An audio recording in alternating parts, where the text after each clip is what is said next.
So I wanted to talk very briefly about the new Marvel series Echo, which was released this just last weekend. They dropped all 5 episodes at once. So I believe you can watch it either on Disney Plus or on Hulu if you have that service as well. And you can just go watch the whole thing right now. So I recommend that you do that. And if you haven't seen it already, this does have some brief spoilers in this review. So just keep that in mind. So, who's the monster?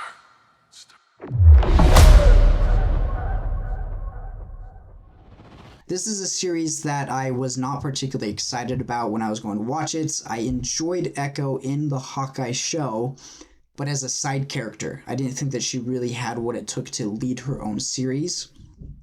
And after watching season 1, I still don't think she's like the coolest or greatest character. I'm excited to see where she falls in with the new kind of street level MCU that they're setting up. I think she's going to be an interesting character in there, but I don't know if I'm excited for her to be a leading character as well. But as for this particular season, not thinking about where she might be going in the rest of the MCU, I thought overall they did a pretty good job with her. I think that they really did a nice work at fleshing her character out a little bit. I particularly love the relationship between her and Kingpin in this film, and Kingpin himself is a huge standout. He's probably one of the best parts of the whole series. I love to see his relationship with her and kind of that uncle to a niece thing that they've got going, and it's a side of him that you don't even get to see really in the Daredevil show, so you get to kind of see him as kind of a little bit soft, but at the same time very hard as well at times, and so I really enjoyed that relationship. And I also liked the other relationships of the entire film. There's a big emphasis on family for this season. And what I love about that emphasis on family is that it also focuses a lot on ancestry. And you get to know a little bit about who her ancestors were and how who they were has kind of influenced who she is at this moment. And I thought that was really cool because a lot of superhero films kind of tie into the idea of family very strongly. But ancestry is not touched on very much. So to see that as part of the series, I really liked, and I thought it was a great kind of message behind the show. There are some things to the ancestry storyline that I didn't care for. You kind of find out that they were essentially aliens or so, and because of that, she has inherited some powers that she conveniently learns how to use very effectively for the final fight. I wasn't a big fan of the finale of this series. It kind of felt like a very anticlimactic ending, in my opinion, and I didn't care for her superpowers. I know that in the comics, this is probably the way that she is, but I'm not familiar with the comics, and I'd kind of hoped they were going to keep her as a little bit more of a grounded hero, kind of like Daredevil, where she has this disability, but she's able to figure out a way to work around it and use it to her advantage instead of being a hindrance to her. You actually see her do that in this series in one particular fight scene, where she blasts music in a roller skating rink to give her the upper hand against Kingpin's men. And I thought that was really cool. I thought it was a great idea to kind of use her disability, her deafness, as a way to drive the story forward and to use it as an effective weapon. And I actually like the way that how they filmed with her to implement that into the story. At times, the audio of this will just kind of cut out and you'll kind of get it from her perspective. And so I thought that was a really cool way to tie that in with the filmmaking itself. And so I enjoyed that. The action itself is also, for the most part, pretty good. Like I said, towards the end of the season, I didn't care for some of them. But there's a cool sequence in the first episode with Daredevil particularly involved that I thought was really good.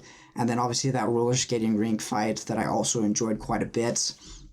I like that Daredevil was in this series, and I like that he doesn't feel like he's forced. And I like that he also doesn't come in and take over. He's got a brief appearance. His appearance makes a lot of sense. But at the same time, it doesn't drag on and they don't continue bringing him in. He's only in there for that one sequence, and it was a great sequence, and it really worked well for that character. It makes me excited to see what they're going to continue to give us as far as Matt Murdock in the MCU. And one of my issues with this film is it does get a little bit slow after the first episode. The first episode is kind of what I actually wanted this series to be.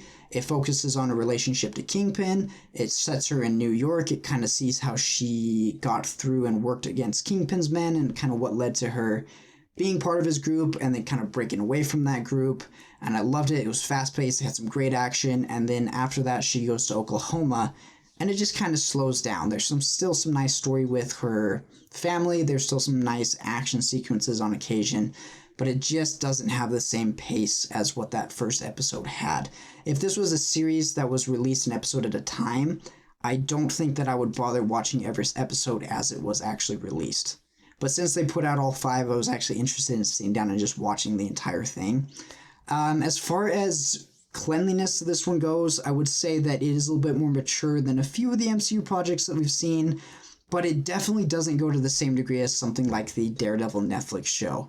There's a few of the action scenes where some stuff happens that it's a little bit more bloody, a little bit more violent than what you might have seen, but as far as the overall feel of it, I would say it's kind of on par more with Moon Knight than it is with the Daredevil series. And so, you know, for teenagers, you're probably going to be totally fine, but for some younger viewers, you may want to watch out for a few of those violent moments. But overall, it's not that bad. So, in the end of this series, I would say that it's one that's worth checking out if you're still interested in Marvel. This actually street level side of things is what I'm more interested in, like the cosmic multiverse crap going on. So it does have me some intriguing stuff with Kingpin and all of that. So if you're into that, I'd recommend checking this series out. I don't think a lot of people are going to love this show, but I think that everyone's going to be able to draw something from it that they're going to enjoy. I don't think it's one that you're going to watch and be like, that was not worth any of my time at all. So those are my just quick thoughts on the MCU series Echo. I would recommend it, but I wouldn't say that it's fantastic. Have you guys had the opportunity to see it? If you have, let me know in the comments what you thought. And as always, if you enjoyed this video, please be sure to like and subscribe, and I'll see you all in the next one.